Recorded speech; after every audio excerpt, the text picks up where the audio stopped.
പ്രിയ പ്രേക്ഷകർക്ക് സീരിയൽ ന്യൂസിലേക്ക് സ്വാഗതം.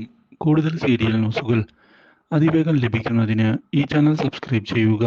ബെൽ ഐക്കൺ മറക്കാതെ ക്ലിക്ക് ചെയ്യുക. വീഡിയോ ഇഷ്ടമായി എങ്കിൽ ലൈക്ക് ചെയ്യാൻ മറക്കരുത്. തന്റെ തീരുമാനത്തിൽ ഉറച്ചു നിൽക്കുകയാണ് ഇപ്പോൾ സൂരജ്.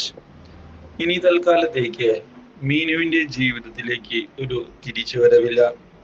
മീനു വിചാരിച്ചത് ഞാൻ മീനുവിനെയും കുടുംബത്തെയും ചതിക്കുകയാണ് എന്നല്ലേ. അതുകൊണ്ട് തന്നെ ആ വിശ്വാസം അങ്ങനെ തന്നെ ഇരിക്കട്ടെ. തൽക്കാലത്തേക്ക് ആ വിശ്വാസം മാറ്റേണ്ടതില്ല. സൂരജ് സാർ, എനിക്ക് തെറ്റുപറ്റിപ്പോയി, അത് സത്യം തന്നെയാണ്. അതുകൊണ്ട് സൂരജ് സാറിന്റെ കാല് പിടിച്ച് മാപ്പ് പറയാനും ഞാൻ തയ്യാറാണ്. എന്താ, അത് മതിയോ?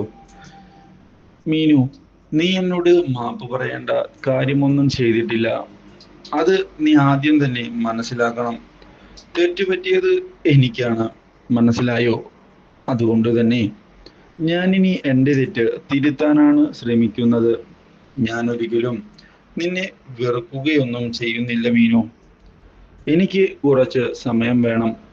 സൂരജ് സാർ അകന്നു നിന്നപ്പോഴാണ് ഞാൻ എത്രത്തോളം സൂരജ് സാറിനെ സ്നേഹിക്കുന്നുണ്ട് എന്നുള്ള കാര്യം മനസ്സിലാക്കാൻ സാധിച്ചത് എനിക്ക്. അതുകൊണ്ട് തന്നെ ഞാൻ സൂരജ് സാറിന്റെ കൂടെ ജീവിക്കാൻ തന്നെയാണ് ആഗ്രഹിക്കുന്നത്. സൂരജ് സാർ, ദയവായി എന്നെ മനസ്സിലാക്കി എന്നോട് ക്ഷമിക്കണമെന്നാണ് എനിക്ക് പറയാനുള്ളത്. ഇത് കേട്ടതിനെ തുടർന്ന് സൂരജ് എന്താണ് ചെയ്യേണ്ടത് എന്നറിയാതെ പകച്ചു പോവുകയാണ്.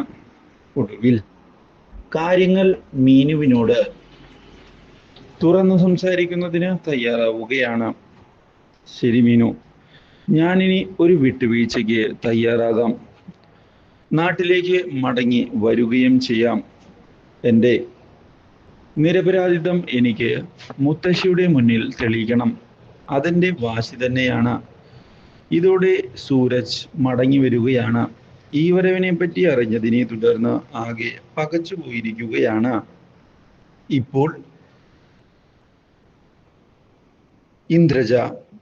മാത്രവുമല്ല, ഇനി എന്തു ചെയ്യുമെന്ന് ആലോചിക്കുന്ന ഇന്ദുജ ഇതിനൊരു തിരിച്ചടി കൊടുത്തേ മതിയാകൂ എന്ന് ഉറപ്പിച്ചുകൊണ്ട് മുന്നിലേക്ക് വരികയാണ്.